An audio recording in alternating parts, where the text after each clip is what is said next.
Hello there, and this is the fourth edition of DiamondElbow's Diatribes. Hello, thank you very much. Today I'll be covering UFC 270, and I will not be covering Hermansson versus Strickland simply because I have not had enough time to watch that much film on it. RBY DeSanto video will be coming out soon. I'm very sorry that there's been a delay on that. My initial, just my ramble on Jack Hermansson versus Sean Strickland is that Hermansson is great top game. Strickland just seems okay as a defensive wrestler, but Hermansson isn't exactly a master of takedowns. Uh, Strickland's pretty good in long exchanges. I think Hermansson isn't as good in long exchanges. Sorry, I'm rambling. I know. Uh, Strickland's a psycho, so I guess I'm cheering for Hermansson, but Strickland's also the favorite. So again, I don't know. But anyway, now we come to UFC 270, which, again, I missed the prelims, so I'm sorry. I didn't want to go back and rewatch the Barcelos fight, even though I heard it was awesome. But on to the main card, because I only got back in time for the main card. Morales versus Giles. Morales seems like a pretty good prospect right now. He got hurt early on, but he was able to counter and finish Giles. Match him up against Ian Gary next, because that seems like the battle of the prospects. Or if you want to watch Ian Gary get beat up, put him against Chimaev. At bantamweight, we had Said Nurmagomedov versus Cody Stamann. I posted this. Did Nurmagomedov prove himself to be better than Merab? And my answer is he might have. Dunno. It was quite impressive. He hurted him with kicks. He hurted him with his striking. He forced a reactive shot at Stamann, and then he snapped up his neck. I don't think I see Nurmagomedov going up into the top echelon of the bantamweight division because bantamweight is super stacked. But I think he could be decent. He seems to have, at the very least, a functional game, and it was quite intelligent what he did. So I think top 10 is probably his ceiling. Then we had the meme fight between Michel Pereira and Andre Fialho. Fialho seems like an okay newcomer. He's an okay boxer. He's not like the commentary kept like, oh, he's an amazing boxer. He's okay. He's got a good jab. He threw one or two all right combinations. He can cut the cage okay. He didn't really go off the back foot too much. Pereira, okay, look. Even though Michel is a meme fighter, he actually had some form of cohesion in this fight. Like, he was working the body. He kept hitting the body. He went for takedowns when he needed to. So, like, as bad as Pereira is, as incohesive as he is on a technical level, he's not. He seems to be at least somewhat trying to add in some sort of, like I said, cohesion to his game. So I kind of like him. He's funny, and I would find it extremely funny if he found his way to get like a ranked opponent.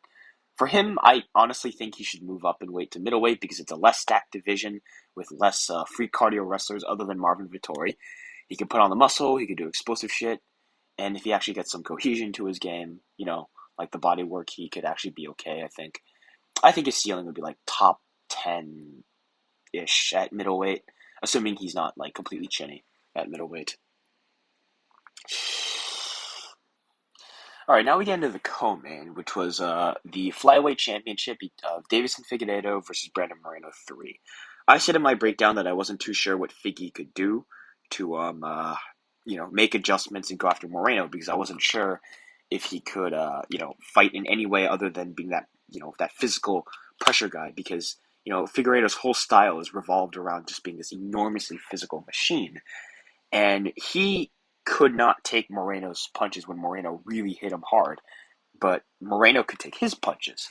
Well, Figueiredo, he came out smart. He went for attritional damage, lots of leg kicks. He feinted Moreno out of position numerous times, and once he actually hurt Moreno, you could see everyone realize, oh wait, Moreno can't fight him with that fearlessness that he was able to do in the last two, because at least in the last two, because he hurt him, and he knocked him down, and he won rounds off knockdowns. And because Moreno couldn't just fearlessly take his shots, he was able to. The pace was slowed down to the point where Moreno could be favored. I see a lot of people scoring the fight for Moreno. I think I gave it to Figgy because of the knockdowns and the damage. So Yeah, it seemed like a Figgy win to me. Now, personally, people are talking about a fourth fight. I tweeted out that I do want a fourth fight, but at the same time, I think we need to give Alejandro Pantoja his title shot. He's earned it. And, there's more intrigue now because he's beaten Moreno twice, right? And it's a little hard. You could sell it as, oh, the guy has come back, but at the same time, he's lost a Figgy once, but he should still, it's the second fight, not the third fight. So yeah, I'll give Alejandro Pantoja the title shot. Now, Kai Kara France is going to be fighting Oscar Askarov for a number one contender spot. That person, I think, should be after Pantoja. Moreno, I think, should fight the loser of Pantoja and Figgy, and he should, or he could fight the loser of Oscar versus Kai Kara France. Like either one of those two, and I'd be fine with giving him a title shot next. And if the fourth Figgy fight works out, I'm good with that. Now, moving on to the main event, was the heavyweight championship between Francis Ngannou and Ciryl Gane. Well, this was one of the funniest outcomes possible because Ngannou just out wrestled him. I do kind of believe in Ngannou when he said that he had no knees because there was none of those double jab setups to the body that he had against Stipe, and it's not like Gane could counter him for those double jabs. Gane's ring craft still looks shaky, although he can actually kind of sort of kick off the back foot now, which is nice to see. But even though, like I said, his ring craft still looks shaky. Ngannou didn't really try, and he didn't. He didn't really fight intelligently. He never used that uppercut when Gane dipped down, despite his corner telling him to.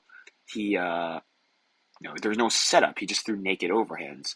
None of what he showed against Stipe Miocic. And I'll take that down to his knees being compromised. And he out-wrestled Gane. So this begs the question of,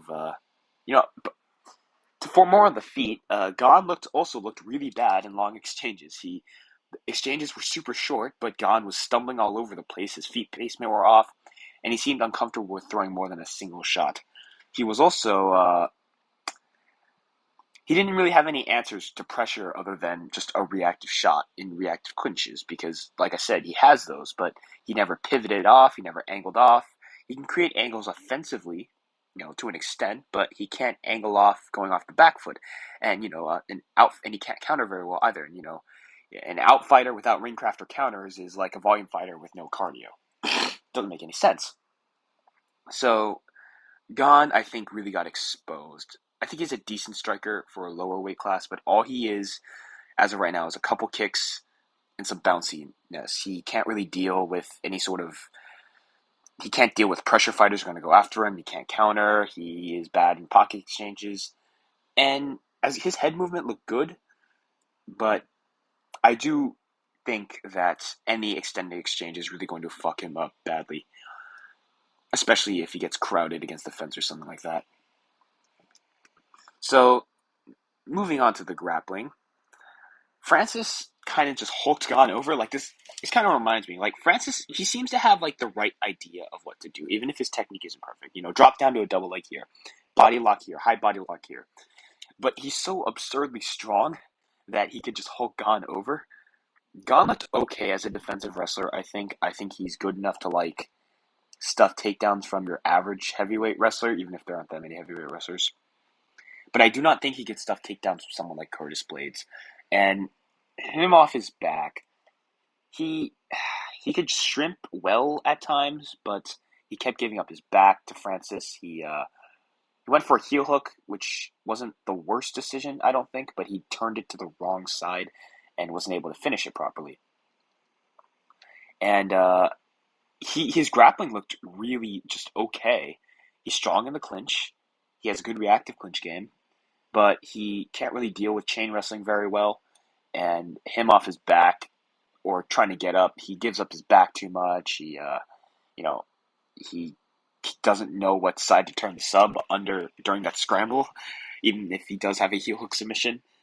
I remember this was a thought I had in my head. Like a good Brazilian Jiu-Jitsu black belt will know like every move and they'll be able to execute it. And Gane like showed flashes of knowing some moves. So I was wondering, like, is he actually a good grappler, or does he just know these one or two moves? And I think, we now know that he just knows one or two subs, and he's not actually a really good grappler. He just knows one or two subs.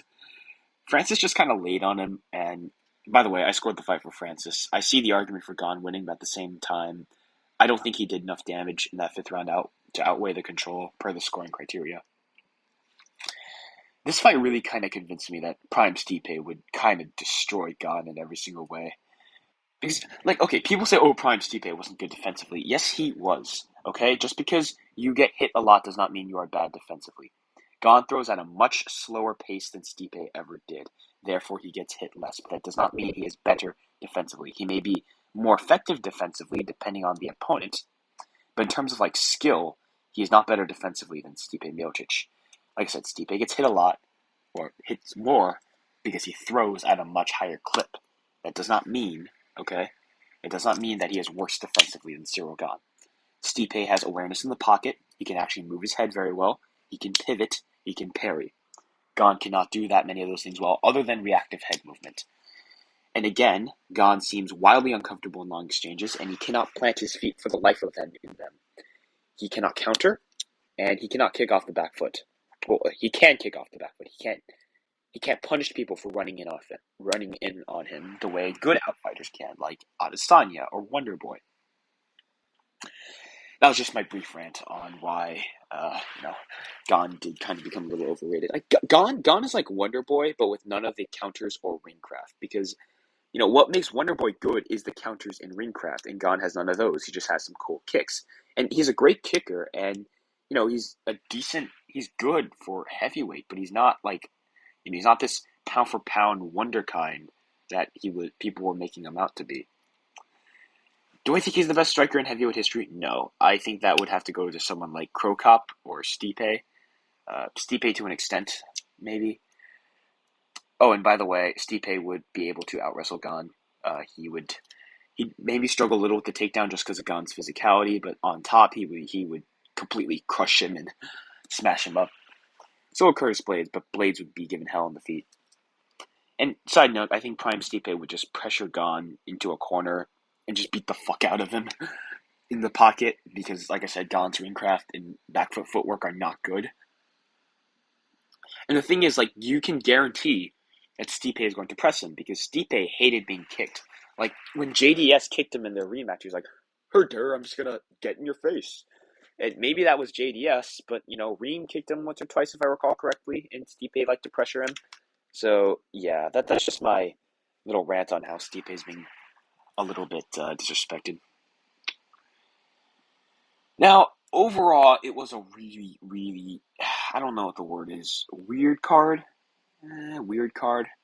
Like, it wasn't bad, but it, like, started out a lot of fun, and then it just went back to shit really quickly, because the heavyweights just kind of made it boring.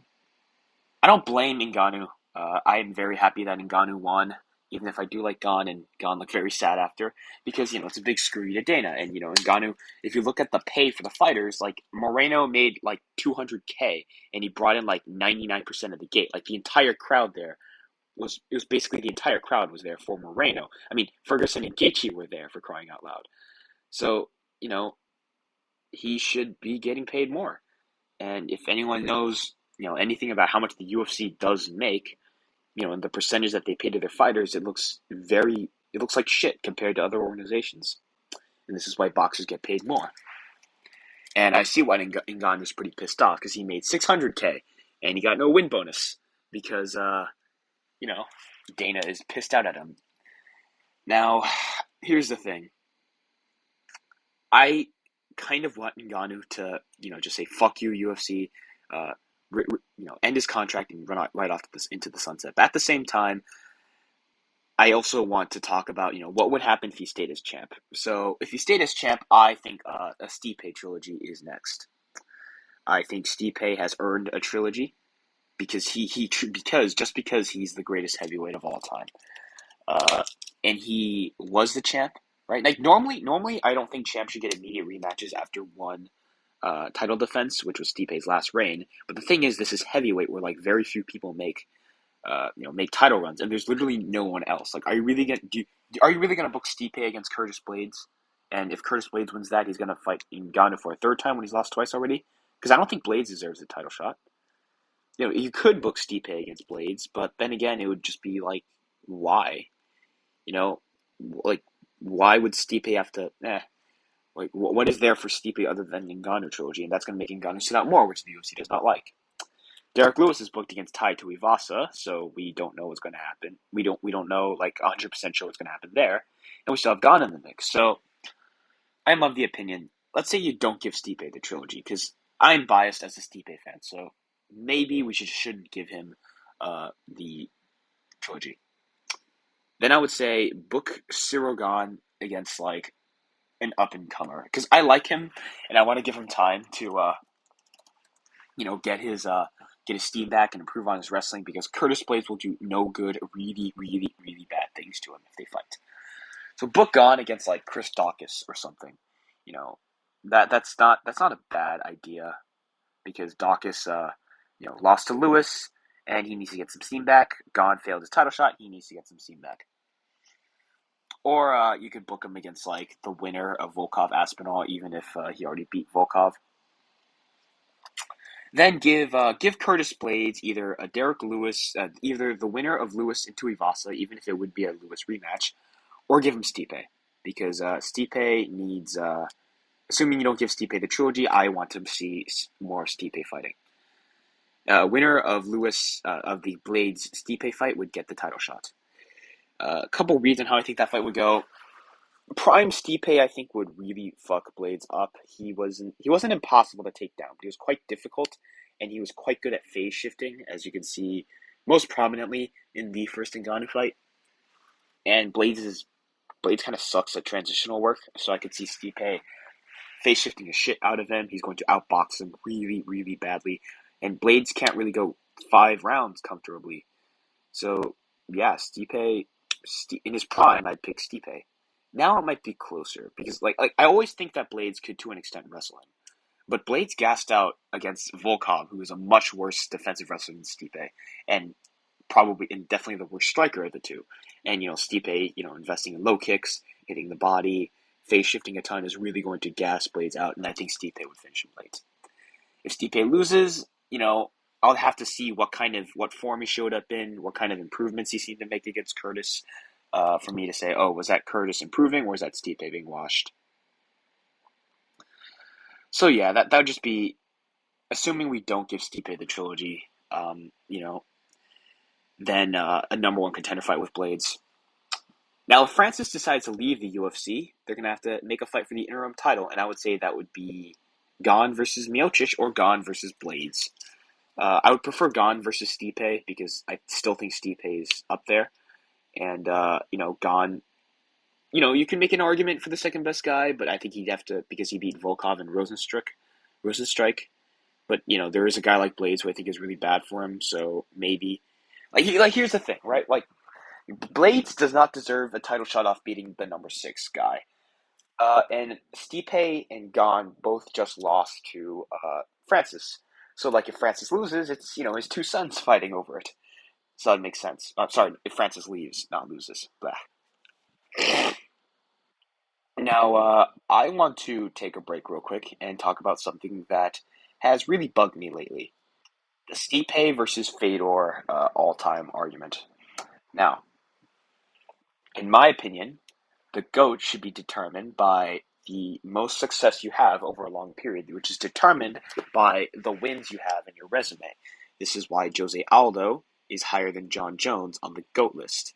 This is also why somebody like Dustin Poirier can be the second greatest lightweight of all time, despite never having been the undisputed champion.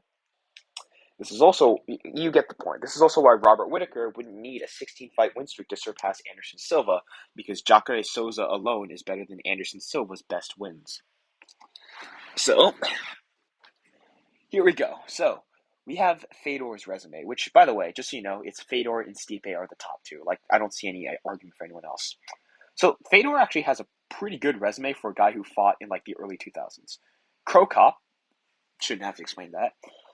Nogueira, Big Nog, are, like, they're definitely his 2 best wins. In terms of, I guess, those are like his A tier wins. In terms of like more B tier wins, I would say Arlovsky was all right when he fought him. Uh, so was Mark Hunt. Arlovsky and Mark Hunt, they get a lot of shit, but at the time when they fought Fedor, they were both quite good.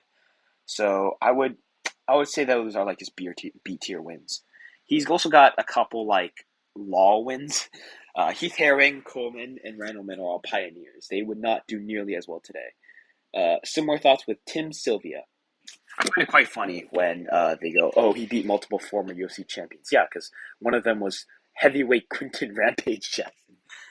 Pancakes Jackson, as people are calling him. Now we have Stipe's resume. So his B list is like not as good as Fedor's. He has like Roy Nelson, Andre Arlovsky, and Mark Hunt. I think I'd rate the Arlovsky wins about equally. Simply, like Arlovsky was on a pretty good win streak when Stipe fought him. Mir, Brown, Schaub, not Schaub. Well, he beat Mir, which was an all right win.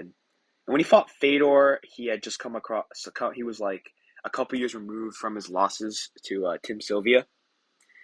Uh, you could rate the Fedor win a little higher, but Arlovsky showed up in all right form both times. I think I would definitely rate the Fedor win higher because it was much earlier in Hunt's career, and he was definitely in better form. I think for that fight because, like I said, it was earlier in his career and he wasn't getting knocked out.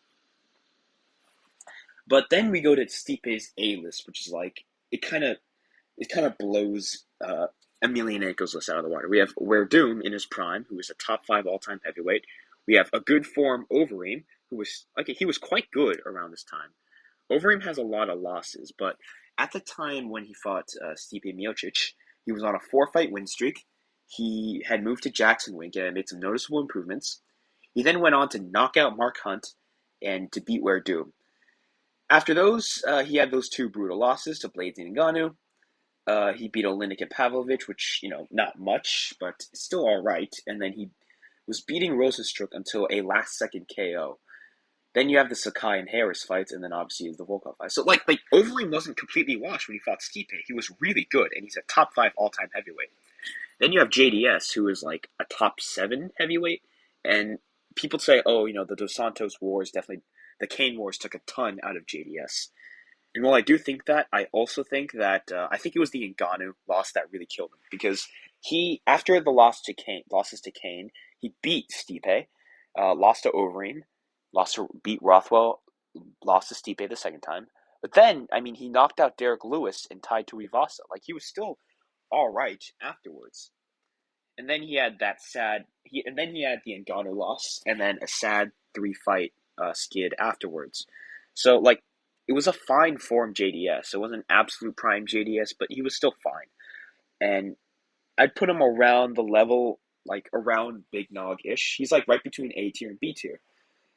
Then you have the 2 Cormier wins, which I think Cormier is like a fringe top 10 all-time heavyweight. And Cormier was still quite good at heavyweight. I wouldn't put him on the same level as someone like Crow Cop, but he was better than like he's better than Tim Sylvia. And you know, Cormier, beat Stipe the first time, and Cormier proceeded to beat him twice afterwards. And it's not you can't say age for Cormier because Stipe was also old. So then you have the Cormier ones, and then you have arguably Stipe's best win, Francis Ngannou. Now people go, oh, Francis didn't know how to wrestle when he fought Stipe the first time. That is true, but here's the big thing for me. He was still, just because he's a freak, impossible to wrestle before he fought Stipe. I mean, he threw off Curtis Blades like it was nothing. Overeem is a really good wrestler, and he just handled him in the clinch like it was nothing.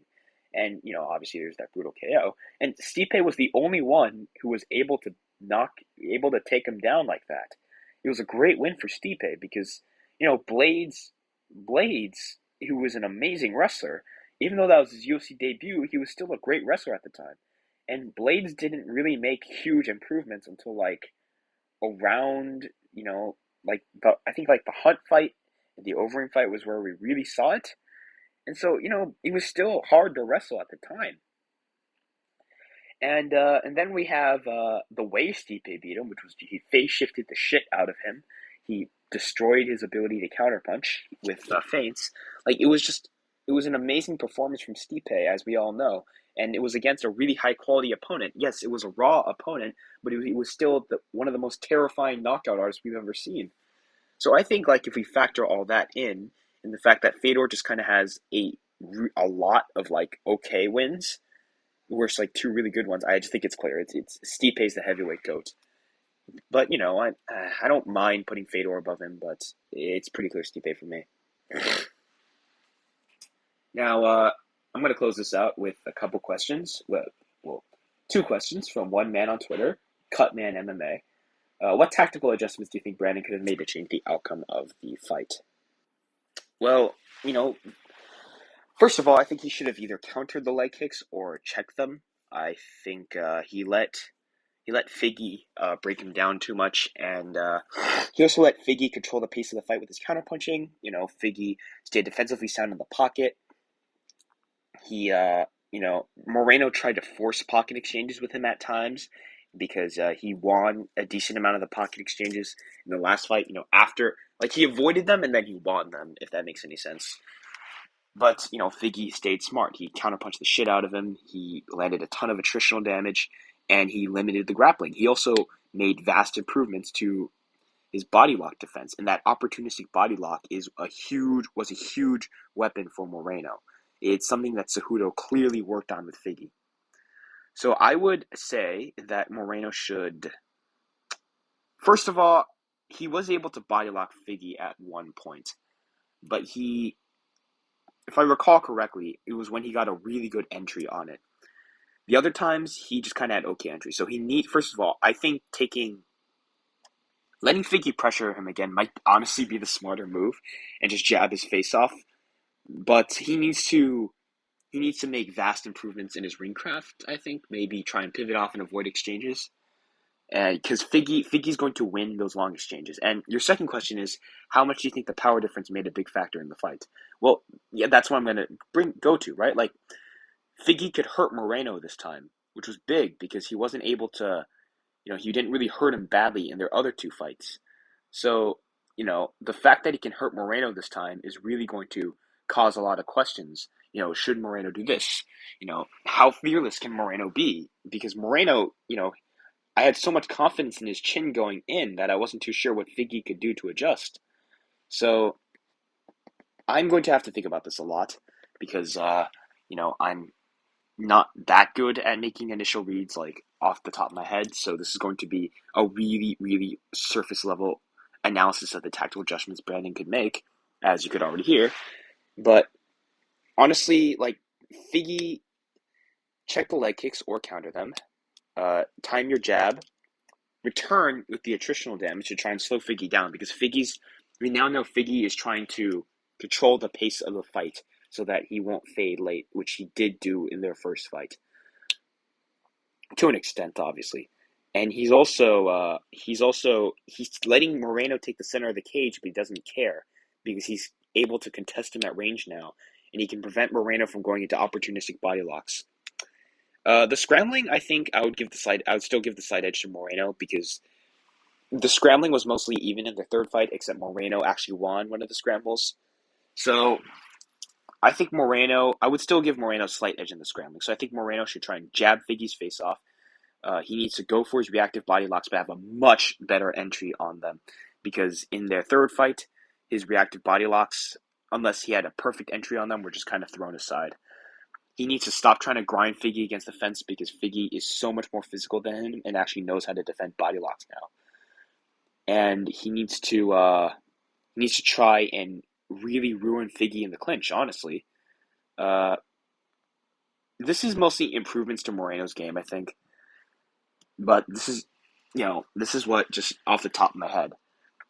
He also, like, now that he knows that Figgy can hurt him, he needs to limit the kind of pocket exchanges and damage that he takes. And, he needs to, shit. Sorry, this is really bad. Yeah, he needs to stop trying to force those exchanges because Figgy won them, and Moreno looks stupid while trying to. He needs to feint Figgy out of position more and try and win the feinting game. He needs to either check, counter, or return the attritional damage, and needs to, set up set up his body locks better. Because, like I said, like watching Moreno trying to grind Figgy against the fence was super frustrating. Because you're not going to get good entries on the grappling all the time. You just need to keep forcing it and keep forcing it to try and get Figgy tired or break him down. So in a protracted scramble, I still think you have a slight edge in. So Moreno needs to try and do those things. This isn't the best answer. Sorry. All these podcasts are super impromptu. RBY DeSanto Part 2 coming out soon. I'm very sorry. It was an alright card. See you next time. Bye-bye, I guess. Ah.